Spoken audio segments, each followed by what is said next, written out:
You do not need to feel rich to be doing well financially. There are clear signs of real progress, but a lot of people miss them because they are using the wrong scoreboard. And once you know what signs to look for, you may realize you're doing better than you think. My name is Mila, and I'm obsessed with the small moves and hidden nuances that build real wealth. Today, I want to show you the signs that actually matter, the benchmarks you can use to assess them, and the new scoreboard that tells the truth. Here is the problem. Most of us have been measuring financial success by how it looks. The lifestyle, the spending, the image of someone who has it together. And when our progress does not match that image, we dismiss it entirely. But that is the wrong scoreboard. Because real financial health does not announce itself. It does not show up as something flashy. And it almost always becomes real before it becomes visible. So if you have been feeling behind, I want you to stay with me. Because you may have been measuring the wrong things entirely. Here are the signs that actually matter. Sign 1. Your finances are less chaotic than they used to be okay. So the first sign is one that almost nobody counts as a win. And I really want you to hear this one. If your financial life is less chaotic than it was a year or two ago, that is genuine proof that you are doing better. Not almost doing better. Actually doing better. Because here's what lives inside financial chaos. Missed payments, overdraft fees that can run anywhere from $25 to $35 every single time, reactive purchases you would never have made with a clear head, and a mental load so heavy it affects every decision you make. So if that chaos has started to quiet down, the financial damage that came with it has started to quiet down too. That is real money being protected. That is real progress. And the clearest way to measure how much that chaos has reduced is simple.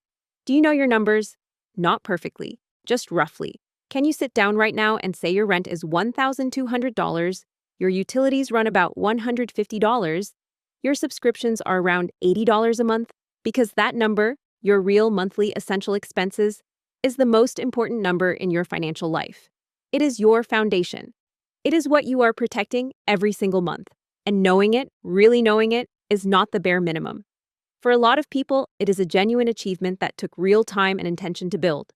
And everything else we are going to talk about today builds on top of that number. So ask yourself honestly, do you know roughly what your essential monthly expenses are? Are you checking your accounts regularly, even if it is just a quick look a couple of times a week? When your regular bills come in, do they feel expected rather than shocking? Do you have even a loose sense of where your money's going? If most of those land as yes for you, your financial clarity is stronger than you think, and that clarity is protecting you in ways you may not even be tracking. And if you are not quite there yet, here is exactly where to start. Just write down your fixed monthly expenses. Rent or mortgage, utilities, subscriptions, minimum debt payments. Do not build a full budget yet. Just know that number. Maybe it is $1,500. Maybe it is $3,000. Maybe it is more. The point is not the exact figure. The point is that you know it. Then commit to checking your accounts once a week, same day, same time, 10 minutes. That one habit alone starts to replace avoidance with awareness. And once you have awareness, you have something to work with. Sign 2. Unexpected expenses. No longer shake you. The way they used to think about the last time something unexpected hit you financially. A car repair, a medical bill, a month where something just went wrong. And now ask yourself honestly, how did you handle it compared to how you would have handled it 2 or 3 years ago? Because if the answer is that it was stressful but manageable, if you had somewhere to pull from without your whole month falling apart, that means you have built a financial cushion. And a cushion does not build itself. It requires margin, intention, and a version of you that is thinking beyond just this month. That is not a small thing. That is real proof that your financial life is stronger than it used to be. Now, let me show you exactly where your cushion sits. Because there are 3 clear stages to building real financial resilience. And knowing which stage you are at changes everything about how you see your progress. Stage 1 is a starter emergency cushion of $1,000 to $2,000. That money is not for investing, not for goals. It is purely there, so that the most common unexpected expenses do not send you straight into debt. A car repair, a medical copay, a broken appliance. If you have that cushion right now, small emergencies stay small. That is stage 1, and stage 1 is not nothing. At stage 2 is having roughly 1 month of essential expenses saved. So if your rent, utilities, groceries, and minimum payments add up to around $2,500 a month, Having that sitting in an accessible account means a rough month does not become a crisis. That is stage 2. Stage 3, the goal most financial professionals point to, is 3 to 6 months of essential expenses saved. That is where genuine stability lives. That is where you can handle a job loss or a difficult season without your entire financial foundation cracking. So ask yourself honestly, do you have more saved today than you did a year ago? Can you absorb a small financial hit without immediately going into debt? Has your recovery time after a setback gotten any shorter? If yes to any of those, your cushion is growing. And that growth is real proof that your financial life is moving in the right direction. And if you are starting from zero right now, your only job is to get to that first $1,000. Open a separate savings account today, name it emergency fund, and start with whatever you can. Even $50 a month gets you there in under 2 years. The amount matters less than the habit, and the habit is what eventually makes the setbacks survivable. Sign 3. Your lifestyle is not expanding as fast as your income. Here is a sign that is so easy to miss because it is defined by what you are not doing. If your income has gone up over the last year or two, whether that is a raise, a new job, a side income, anything, and your entire life has not immediately expanded to match it, that is real financial progress. That is one of the clearest signs that your relationship with money is maturing. Because here is what normally happens. Income goes up, and within a few months, the lifestyle adjusts to match it. The apartment gets upgraded. The grocery bill quietly increases. The treating yourself happens more often. The subscriptions multiply. And before long, the new income level feels exactly as tight as the old one did. This is what economists call lifestyle inflation. And it is one of the most common reasons people earn significantly more than they did 5 years ago and still feel like they have nothing to show for it. The money came in, the money went out, just at a higher level. So, if you got a raise this year and any portion of it, even $100 or $200 a month, went into savings or toward debt before your lifestyle expanded, that is meaningful. If you earned a bonus and you split it instead of spending it entirely, that is meaningful. If your income is higher than it was 2 years ago and your savings rate has gone up even slightly alongside it, you are doing something that a lot of people never manage to do. You are keeping more than you used to, and kept money is what eventually becomes financial security.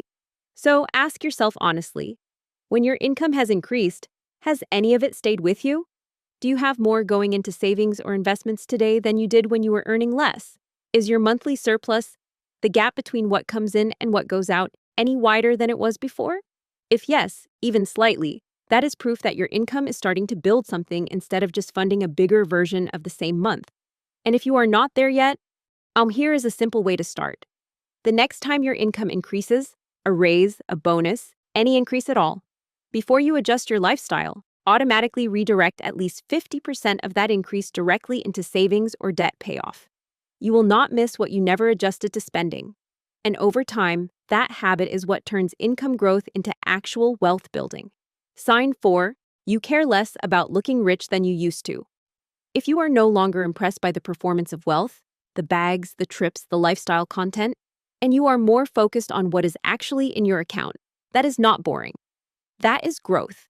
And it is one of the most underrated signs that your financial life is moving in the right direction. And look, I want to be really honest with you about the world we are navigating here. Because we are living in the most expensive time in history to have a social media account. What social media has done, very quietly and very effectively, is turned other people's highlight reels into your personal financial pressure. You open Instagram and you see the vacation. You open TikTok and you see the haul, the apartment tour, the come shopping with me video where someone drops $800 like it is nothing.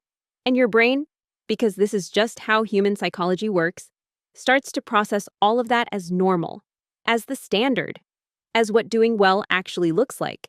And then you look at your own life, and suddenly you feel behind. Not because your finances are failing you, but because your feed is lying to you. And here is what that actually costs. As studies have shown that people who regularly engage with luxury and lifestyle content spend on average 30 to 40% more on non-essential items than those who do not. Not because they earn more, but because their reference point for normal has completely shifted. A $400 bag becomes reasonable because you have seen it enough times. A $3,000 vacation becomes a necessity because it feels like everyone is going except you. The content does not just entertain you, it quietly recalibrates what you think you deserve to have right now. So stay with me here, because this is where the reassurance lives.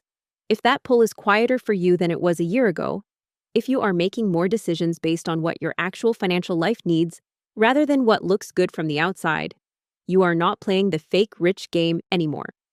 And I want you to really hear that. Because the women who build real lasting wealth are not the ones who never feel the pull of status spending. They are the ones who stop letting it make the decisions. And if that is starting to be you, even imperfectly, that is real financial progress. So think about this honestly. When you make a significant purchase today, is it coming more from what you genuinely want or from what you've been seeing? Is there a category in your spending that exists more for the image than the enjoyment? Because if you can see the difference now, even when you do not always act on it perfectly, that awareness is already changing how your money moves.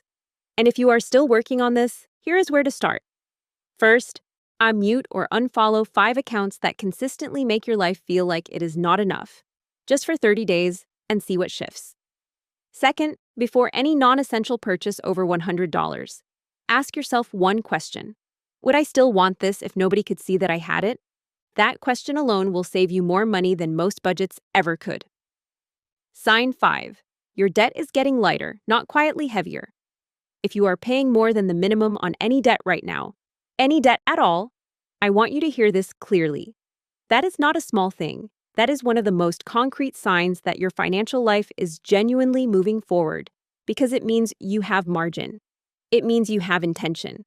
And it means your money is working for you instead of just working against you a little more slowly. Here is why the minimum payment is such an important line to cross. The minimum payment on a debt is designed to keep you in that debt as long as possible. A $5,000 credit card balance at 22% interest with only minimum payments will take you over 15 years to pay off and cost you nearly $8,000 in interest alone. So the minimum payment is not a financial strategy, it is a holding pattern. And the moment you start paying above it, even by $50 or $100 a month, you are breaking out of that pattern entirely. You are telling that debt that it does not get to live in your life forever. And that shift in posture is everything. And look, I know that extra $50 or $100 might not feel dramatic, but on a high-interest debt, it is. An extra $100 a month on that same $5,000 balance cuts your payoff time from over 15 years down to under 3 years and saves you thousands in interest. That is not a rounding error. That is a completely different financial outcome driven entirely by one decision you are already making if this sign resonates with you.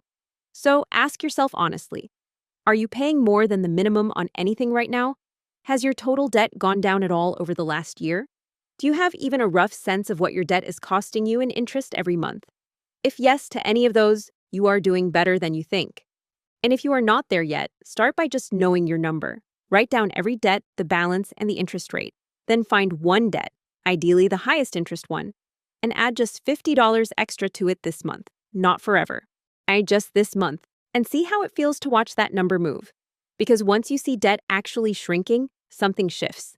It stops feeling permanent, and that is exactly when the real progress begins. Sign 6. You have stopped falling for normalized scams. Okay, so this one I am really passionate about because nobody talks about it in the context of doing well financially. But they absolutely should.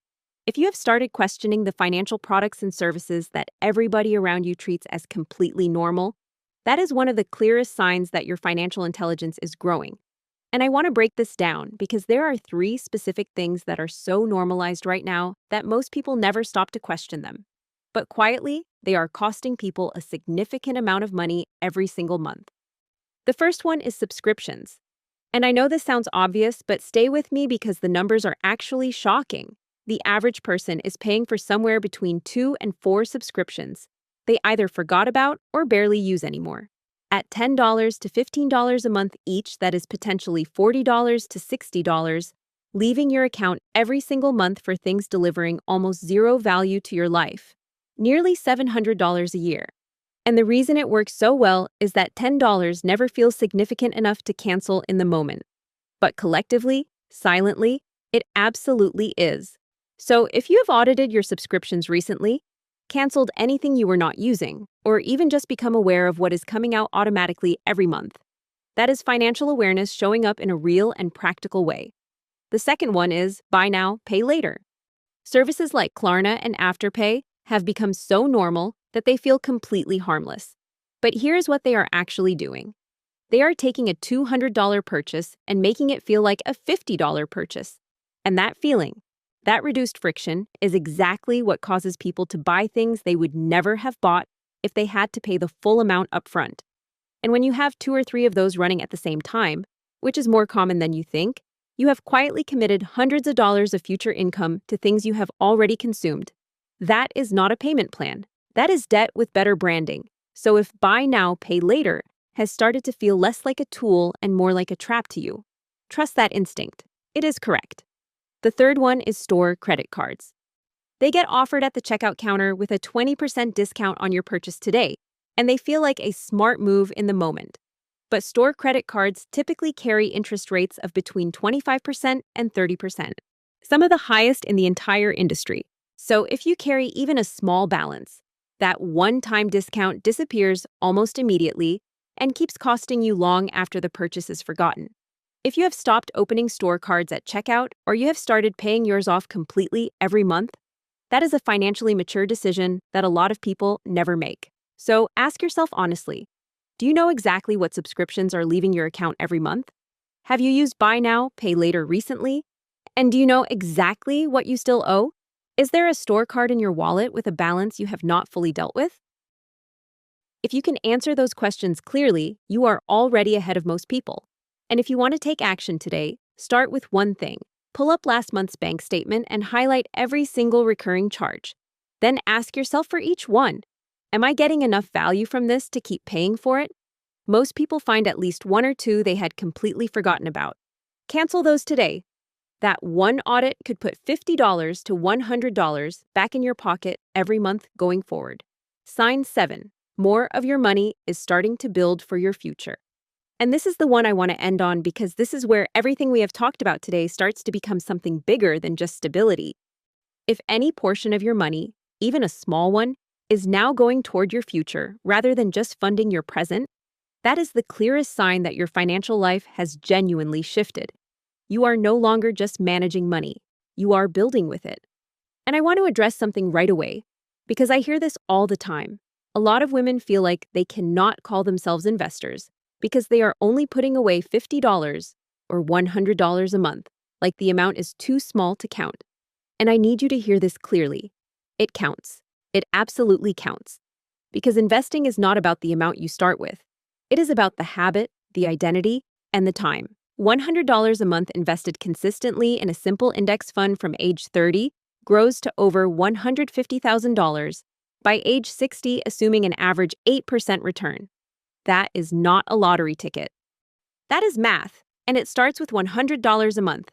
Here is what this sign actually looks like in real life. Maybe you enrolled in your employer's 401k, even at just 3% of your salary. Maybe you opened a Roth IRA and made your first contribution. Maybe you have a small brokerage account you started with $500. None of that looks impressive on the outside. But every single one of those moves represents a version of you that has enough margin to think beyond this month. And that is a fundamentally different financial identity than the one that is just trying to get through the week. So ask yourself, is any portion of your money currently working for your future? Do you have any retirement contributions happening, even small ones? Have you taken even one step toward investing, whether that is opening an account, doing the research, or making that first contribution? If yes, you are already ahead of the majority of people who keep saying they will start when they earn more. The people who build real wealth do not wait until the amount feels significant. They start and let time do the work. And if you have not started yet, here's exactly where to begin. If your employer offers a 401k with any matching contribution, start there. Contribute at least enough to get the full match. Because that match is an instant 50 to 100% return on your money, and there is nothing in investing that beats it. If no employer plan is available, open a Roth IRA and start with whatever you can. Even $50 a month. The account being open and active matters more right now than the amount inside it. Because the habit of directing money toward your future is the foundation that everything else gets built on. Section 3, the new scoreboard. So let's build your scoreboard, and I mean that literally. Because by the end of this section, I want you to have a real way to measure your financial health. Not by how impressive your life looks, not by what you see on social media, not by some arbitrary milestone somebody else set, but by the things that actually matter. Here is how your new scoreboard reads. Category 1, Foundation. Do you know your essential monthly expenses? Is your financial life less chaotic than it was a year ago? Do you have any kind of emergency cushion? Even a starter one between $1,000 and $2,000? If yes, your foundation is real. Score that. Category 2, Resilience. When something unexpected hits, does it sting but not shatter you? Can you absorb a rough month without your whole financial life falling apart? If yes, your resilience is growing. Score that. Category 3, Income versus Lifestyle. When your income has increased, has any of it actually stayed with you? Is your savings rate higher than it was when you were earning less? If yes, you are keeping more than you used to. Score that. Category 4, Status and Pressure. Is the pull of status spending quieter than it was a year ago? Are you making more decisions based on your actual life rather than what looks impressive? If yes, your money is starting to work for you instead of for your image. Score that. Category 5, Debt. Is your total debt lower than it was 12 months ago? Are you paying more than the minimum on anything? If yes, your net worth is moving in the right direction. Score that. Category 6, Financial Traps. Do you know exactly what subscriptions are leaving your account every month? Have you stopped reaching for buy now, pay later, or store credit cards without thinking? If yes, you are keeping money that used to quietly disappear. Score that. Category 7, Future Building. Is any portion of your money now going toward your future? A retirement account, an investment, anything that is working while you are not?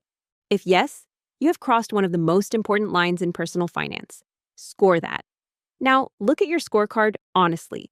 You do not need a perfect 7 out of 7.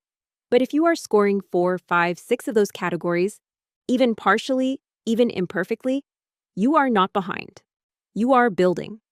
And building is exactly where you are supposed to be right now. Here is what I want to leave you with. The reason your progress has felt unimpressive is not that nothing is working. It is that you have been waiting for financial health to announce itself, to look a certain way, to feel dramatic enough to count. But real financial health does not announce itself. It shows up as less stress at the end of the month. It shows up as a setback that does not become a crisis. It shows up as a decision made from clarity instead of fear. It shows up in the quiet, ordinary, unsexy moments that nobody posts about and nobody applauds, but that are building something real underneath your life, whether you can feel it yet or not. You do not need to feel rich to be doing well financially. You just needed to know what doing well actually looks like. And now you do. And always remember, luxury is easier when your money is organized. I will see you in the next one, and I love you.